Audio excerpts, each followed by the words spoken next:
आजमगढ़ जिले का मुबारकपुर विधानसभा क्षेत्र हमेशा से अपनी सियासी पहचान और विकास कार्यों को लेकर सुर्खियों में रहा है। यहाँ के लोकप्रिय सपा विधायक अखिलेश यादव अपनी सरल छवि, जनसेवा के जज्बे और विकास की निरंतर कोशिशों से गरीब हो या अमीर, हर वर्ग के दिलों में खास जगह बनाए हुए हैं। विपक्ष में रहते हुए भी उन्होंने क्षेत्र की बेहतरी के लिए जिस समर्पण और ईमानदारी से काम किया है, वह पूरे प्रदेश में उदाहरण बन रहा है। इसी कड़ी में मंगलवार को मुबारकपुर में एक भव्य लोकार्पण कार्यक्रम का आयोजन किया गया। इस कार्यक्रम के मुख्य अतिथि सांसद धर्मेंद्र यादव रहे, जिन्होंने 5,20,20,000 रुपए की लागत से बनी परियोजनाओं का लोकार्पण किया। मंच पर एमएलसी बलराम यादव सहित कई वरिष्ठ नेता मौजूद रहे। कार्यक्रम में उमड़ी भारी भीड़ ने नेताओं का उत्साह बढ़ाया और यह साफ दिखा कि जनता का स्नेह और भरोसा आज भी समाजवादी पार्टी पर अटूट है। सपा विधायक अखिलेश यादव ने इस मौके पर कहा कि उन्हें जनता ने जिस उम्मीद और जिम्मेदारी के साथ चुना है, वे पूरी निष्ठा से उसे निभाने में जुटे हैं। उन्होंने स्पष्ट किया कि यह वित्तीय वर्ष 2024 से 25 की परियोजनाएं हैं और विपक्ष में रहते हुए भी उनकी कोशिश है कि हर गांव और हर तबके तक विकास पहुंचे। उन्होंने कहा कि अगर 2027 में समाजवादी पार्टी की सरकार बनती है और अखिलेश यादव मुख्यमंत्री बनते हैं, तो आजमगढ़ का विकास 4 गुना रफ्तार पकड़ेगा। पहले तो मैं अपने आजमगढ़ के सांसद जी का धन्यवाद ज्ञापित करूंगा कि आजमगढ़ के लोगों ने जिस उम्मीद के साथ इन्हें सांसद बनाया था, उस पीडीए समाज की और आजमगढ़ की जन समस्याओं को और साथ ही पूरे देश के नौजवानों की लड़ाई पार्लियामेंट के अंदर लड़ने का काम कर रहे हैं। और उनके साथ पूर्व मंत्री माननीय हमारे नेता माननीय श्री बलराम यादव जी ने आज के लोकार्पण कार्यक्रम में समय निकाल करके यहाँ आए। मैं इन लोगों के साथ ही अपने सारे वरिष्ठ नेताओं का स्वागत अभिनंदन करता हूं, आभार व्यक्त करता हूं। साथ ही पूरे मुबारकपुर विधानसभा क्षेत्र से उमड़ती हुई भीड़, जो लोग भी सुबह से अपने नेता का इंतजार कर रहे थे, लंबे समय के बाद आदरणीय सांसद जी बीच में आए। मैंने पहले ही कहा कि कुछ ऐसी घटनाएं हो गई थी जहां सांसद जी को जाना था, थोड़ा विलम्ब हुआ, लेकिन कोई भी व्यक्ति यहाँ से टस से मस नहीं हुआ। यह सांसद जी के प्रति उनका प्यार और दुलार है, मेरे प्रति स्नेह और आशीर्वाद है।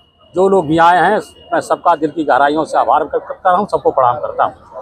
जहाँ तक लोकार्पण के कार्यक्रम का सवाल है, तो आज एक चीज़ मैं स्पष्ट कर दूँ आपसे, यह वित्तीय वर्ष 2024-2025 1 साल मात्र का ये कार्य है और कुल 5,20,20,000 का पत्थर आपके सामने लगा हुआ है।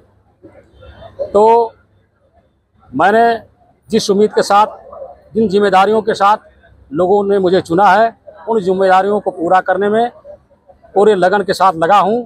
कहां तक सफल हो पाता हूं यह बाद में देखा जाएगा, लेकिन मेरी पूरी कोशिश है कि विधायक निधि के द्वारा विपक्ष में रहते हुए भी क्षेत्र के विकास में एक ऐसी रुचि दिखाई जाए ताकि लोगों को लगे कि अगर 2027 में समाजवादी पार्टी की सरकार बनती है और आदरणीय अखिलेश यादव जी उत्तर प्रदेश के मुख्यमंत्री बनते हैं, तो निश्चित तौर पर आजमगढ़ के विकास को नई गति मिलेगी, आजमगढ़ विकास की गंगा बहेगी। इससे पहले नेताजी के कार्यकाल में 12 से 17 में माननीय अखिलेश यादव जी के कार्यकाल में जिस तरह से आजमगढ़ का विकास हुआ, 2027 में अगर सरकार बनती है तो उससे भी दोगुना चौगुना गति से आजमगढ़ का विकास होगा। वोट चोरी के खिलाफ पूरा देश सड़कों पर उठ खड़ा हुआ है और आपने अभी 3 दिन पहले देखा, जिस समय बिहार के अंदर तेजस्वी यादव के साथ और आदरणीय राहुल जी के साथ हमारे राष्ट्रीय अध्यक्ष श्री अखिलेश यादव जी खड़े हुए, तो मुझे लगता है कि बिहार में कोई परिवार, कोई व्यक्ति नहीं रह गया जो सड़कों पर आया गया।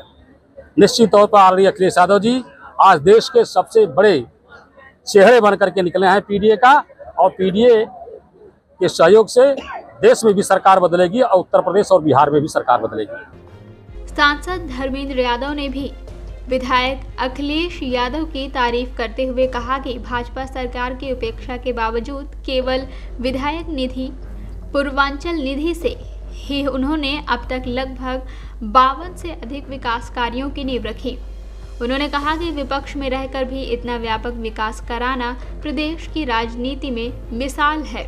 उन्होंने दावा किया कि यह जनता के विश्वास और नेताओं की लगन का ही परिणाम है। कि मुबारकपुर विकास की नई तस्वीर पेश कर रहा है। कार्यक्रम के दौरान भाजपा सरकार पर भी तीखे हमले बोले गए। नेताओं ने वोट चोरी, पेपर लीक, भ्रष्टाचार, बेरोजगारी और शिक्षा स्वास्थ्य में गिरावट को लेकर सरकार को घेरा। धर्मेंद्र यादव ने कहा कि 2027 का चुनाव ऐतिहासिक होगा और पीडीए गठबंधन उत्तर प्रदेश में एक तरफा जीत दर्ज करेगा और अखिलेश यादव मुख्यमंत्री बनेंगे। मैं इस मौके पर मुबारकपुर से हमारे विधायक आदरणीय अखिलेश यादव जी को धन्यवाद दूंगा, बधाई दूंगा कि भारतीय जनता पार्टी की उत्तर प्रदेश सरकार की लाख उपेक्षा के बावजूद उनकी मेहनत, उनकी लगन और उनकी नीयत है कि विपक्ष के विधायक होने के बावजूद अपने प्रयासों से विधायक निधि से जितना मैं गिन पाया हूं, संभवतः 52 पत्थर लगाए हैं और 53 पत्थर अपनी केवल विधायक निधि से, केवल 1 साल के कार्यकाल के पूर्वांचल निधि जो उन्हें मिलती है विधायक की हैसियत से, उन्होंने इतना विकास किया है। और मैं समझता हूँ आज का ये कार्यक्रम उदाहरण है पूरे उत्तर प्रदेश के लोगों के लिए कि विपक्ष में रहने के बावजूद कितना विकास क्षेत्र का कराया जा सकता है। वो किसी को देखना हो तो हमारे मुबारकपुर क्षेत्र में आके देखें, हमारे विधायक जी के प्रयासों को देखें। और इस मौके पे उनको बधाई देता हूं और जनता को बधाई देता हूं क्योंकि उनको समर्पित हुआ ये ऐतिहासिक चुनाव होगा 27 का। और पीडीए परिवार माननीय अखिलेश यादव जी के नेतृत्व में उत्तर प्रदेश में एक तरफा समाजवादियों की सरकार को बनाएगा। और ये जो वोट चोरी, भ्रष्टाचार, लूट, बेरोजगारी, जो पेपर लीक से लेके, बिजली से लेके, स्वास्थ्य से लेके, शिक्षा से लेके, पढ़ाई रोकने वाली ये जो भारतीय जनता पार्टी की सरकार है, इस सरकार को लोग एकदम सबक सिखा के प्रदेश से बाहर करने का काम करेंगे। देखिए कितना शानदार मोर्चा है कि संसद से लेके बिहार तक और जहां जहां भी राज्यों में चुनाव आएंगे वहां तक ये इंडिया अलायंस के गठबंधन से बीजेपी घबराई हुई है। आपने देखा बिहार में किस कदर चला है माहौल, आपने देखा देश की संसद का माहौल कैसा रहा, और उससे भी बड़ा माहौल उत्तर प्रदेश की जनता के बीच होने जा रहा है। मुबारकपुर का यह आयोजन न सिर्फ विकास कार्यों की झलक दिखाता है बल्कि यह भी संदेश देता है कि विधायक अखिलेश यादव विपक्ष में रहते हुए भी जनता की उम्मीदों पर खरे उतर रहे हैं और 2027 की सियासी जंग के लिए समाजवादी कार्यकर्ताओं में नया जोश भर रहे हैं। CIB इंडिया न्यूज की सभी खबरों को देखने के लिए लाल रंग की बटन को दबाकर चैनल को सब्सक्राइब जरूर करें, घंटी जरूर दबाएं ताकि हमारी सभी खबरों के नोटिफिकेशंस आप तक पहुंचते रहें।